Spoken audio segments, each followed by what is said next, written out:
ಏನು? Priya, phone cut ಮಾಡಬೇಡ. ನನಗೆ ಗೊತ್ತು ನಿನಗೆ ನನ್ನ ಮೇಲೆ ಕೋಪ ಇದೆ ಅಂತ, ಬಟ್ ಐ ಆಮ್ ಹೆಲ್ಪ್ಲೆಸ್. ಅಯ್ಯೋ ಬಿಡಿ ಸರ್, ನಾವೆಲ್ಲ ನಿಮ್ಗೆ ಯಾವ ಲೆಕ್ಕ?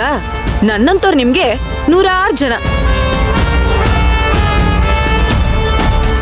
ಹೊಸ ನೀರ್ ಬಂದು ಹಳೆ ನೀರ್ನ ಕೊಚ್ಕೊಂಡು ಹೋಯ್ತು ಅಂದಾಗೆ ಆ ಸೇವಂತಿ ಬಂದ್ಲು ನನ್ನನ್ನ ಮೂಲೆ ಗುಂಪು ಮಾಡ್ಬಿಟ್ರಿ. ನೋಡು ಪ್ರಿಯಾ, ನಿನಗೆ ನನ್ನ ಮೇಲೆ ಕೋಪ ಇದೆ ಅಂತ ನನಗೆ ಗೊತ್ತು. ಆಗಿನ ಸಂದರ್ಭ ಆಗಿತ್ತು, ಮೂಡ್ ಸರಿ ಇರಲಿಲ್ಲ, ರೇಗಾಡ್ದೆ. ಓ, ಇವಾಗಿನ ಸಂದರ್ಭ ತುಂಬಾ ಚೆನ್ನಾಗಿದ್ಯಾ ಸರ್? ಪ್ಲೀಸ್ ಅಣಗಿಸ್ಬೇಡ. ಇವತ್ತು ಕೋರ್ಟಲ್ಲಿ ಏನಾಯ್ತು ಅಷ್ಟು ಹೇಳು. ಇದನ್ ಕೇಳಕ್ಕೆ ನನಗೆ ಕಾಲ್ ಮಾಡಿದ್ರಾ? ಇದಾಳಲ್ಲ ಸೇವಂತಿ, ಡೈರೆಕ್ಟ್ ಆಗಿ ಅವಳಿಗೆ ಕಾಲ್ ಮಾಡಿ ಕೇಳಿ. ಅವಳು ಕಾಲ್ ಪಿಕ್ ಮಾಡ್ತಿಲ್ಲ. ಪ್ರಿಯಾ, ಕೋರ್ಟಲ್ಲಿ ಅಂತದೇನಾಯ್ತು ಹೇಳು, ನನ್ನ ಟೆನ್ಷನ್ ಅರ್ಥ ಮಾಡ್ಕೋ.